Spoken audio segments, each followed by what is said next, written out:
What's up, rock stars? Awesome to see you. So I recently posted a question to you guys on my Facebook fan page, which is The Betty Rocka. And I've been wanting to ask you, what are your biggest frustrations when it comes to achieving your health and fitness goals? What are you struggling with, and what do you wish was easier to figure out? And I got hundreds of responses, and I want to make sure that you get the answers to your questions. So the question that I'm going to answer today, in case this is something that you've been wondering, is a question that was asked by a couple of people. Rachel Royster and Jenna Lee Borg both asked a similar question. So ladies, and for anyone else who has this question, this is for you. Eating out is hard because depending where others want to go, it's hard to get good things for you that also taste good. I have way more luck at home with that. Or coworkers bringing yummy things in all the time. Maybe you guys can relate. When people just bring things into your work, it's really tough, right? Like, are you supposed to eat it? Is it rude not to? What are you supposed to do? And how do you determine what you should order when you go to a restaurant that maybe isn't ideal for you? Jenna Lee Borg asked, eating out, what do you eat when eating out? Between working out and work, I'm pretty tired most of the time, and eating out isn't helping.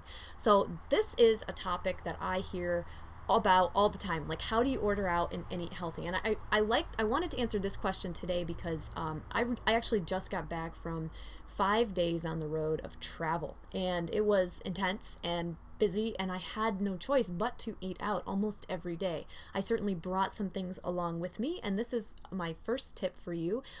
If you happen to be traveling, bring things with you. Like I love those epic meal bars, and I love things like the squeeze packets that Sprouts makes. They're so great. They're like a baby food packet, a squeeze packet, but Sprouts makes ones for like grown-ups, right? And they're often organic, and it's just like a quick snack.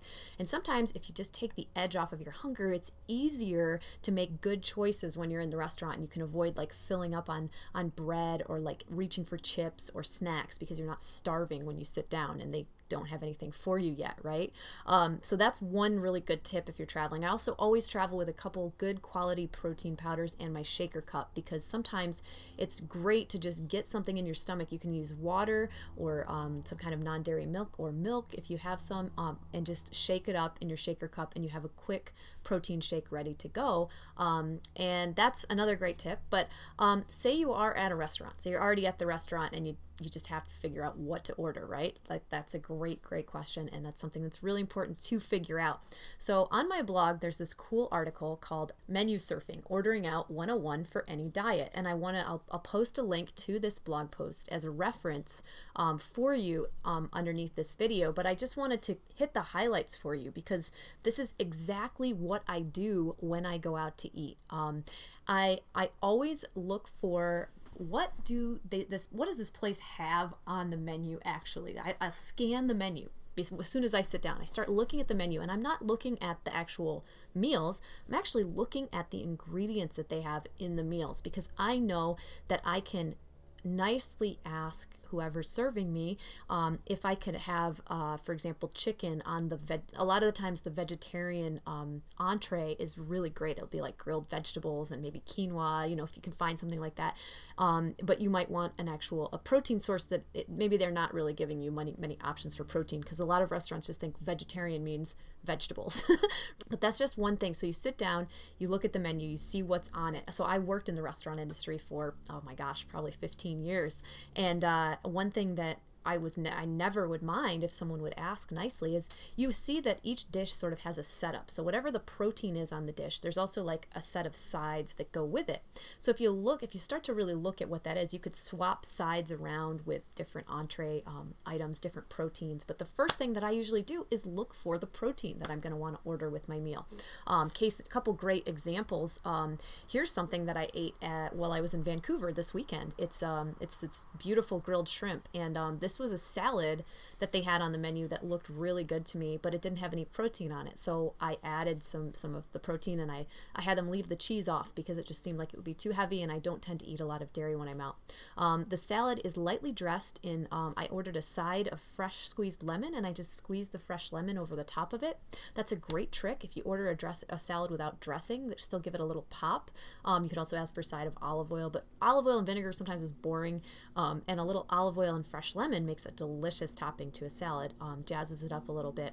And so that's one thing that I had. Here's another one where I was thinking, okay, what protein am I going to have? This is actually a burger that I ordered from Hop Dottie, and I'm a huge fan of their stuff. That's a gluten-free bun.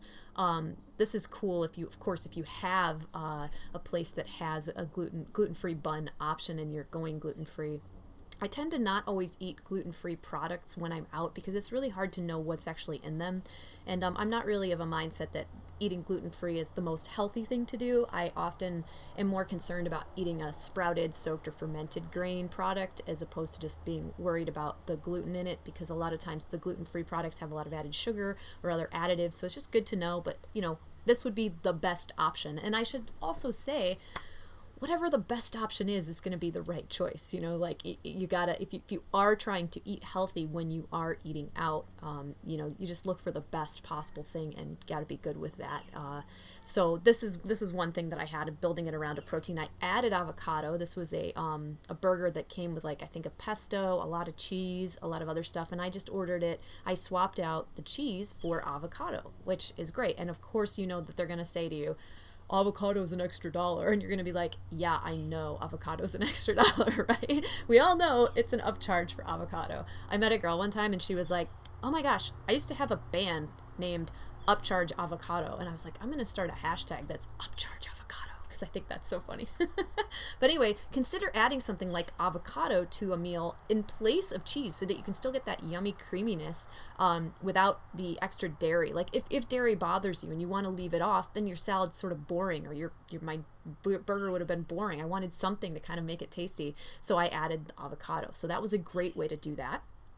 Here's another, I can't remember, where was I when, I was probably in San Diego when I ordered this, and this was like a tuna tartare with a lovely avocado kind of thing underneath it and some microgreens on top.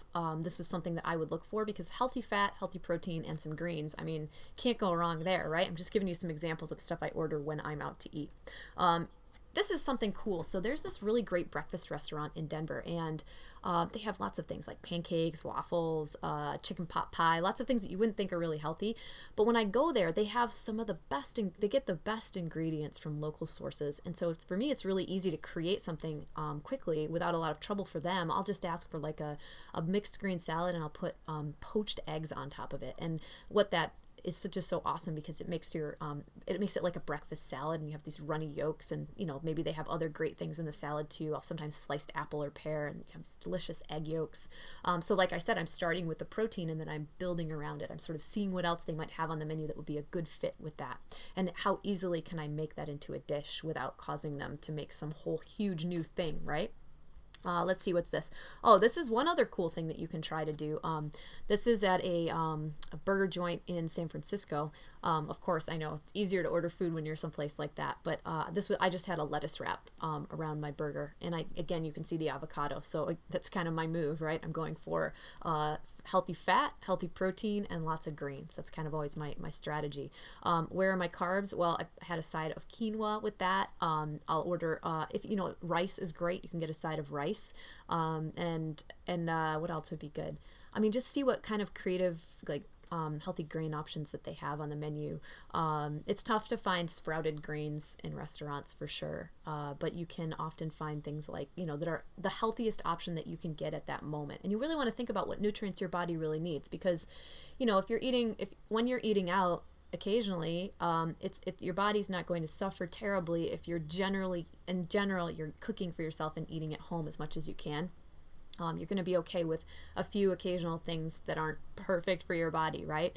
And remember that eating out, it's also not meant to be just about ordering the perfect food and ordering the perfect stuff. I mean, if you're relying on eating out all the time for most of your food, it's good to know how to do this menu surfing thing that I'm talking about here. But, it's also good to be able to go out and just kick back and enjoy yourself and just, have a good time. I will also say, this is something that I forget to say because I haven't really drank soda in years. Haven't had a soda. gosh, I don't remember how long it's been, but try to avoid soda. If you're going to have, if you want to have a beverage and you're trying to do the sort of more clean eating style when you're out to eat, order something like an iced tea that's unsweetened. You really want to watch out for those added sugars and things. It's tough to get a carbonated beverage that doesn't have a ton of fake sugar or added sugar to it. So I would look for something that's more like an iced tea, or maybe a Pellegrino if you like the bubbles, and squeeze some lime in it, or get a side of fruit and infuse your own water. Just simple stuff like that. You know, it doesn't have to be a big deal. Think about the way that so what happens is when we're in a restaurant, we tend to like get really excited and there's so many choices, and it's hard because when you think about how you would eat at home, it's very simple. And so you want to just be mindful of what nutrients your body actually needs in that moment, and try to give your body that and not get sidetracked or distracted by the absolute buffet of different flavors around you. I think that might actually be one of the most challenging things about eating out, is staying focused on what it is that your body actually needs. But that's basically what I do. I will, like I said, post this link to the menu surfing article if that gives you a little reference point to sort of look at. And thank you for asking me your awesome questions. If you have questions for me, please feel free to post them on my Facebook fan page, The Betty Rocker. It is very easy to find me, and I'm always interested in your questions. If you have a question for me, be sure to post it, and I look forward to helping you out. If this was helpful, let me know, share, like, and leave me a comment, and let me know if you have anything to add or what you're struggling with. I'm Betty Rocker. You are so awesome. I'll talk to you real soon. Bye.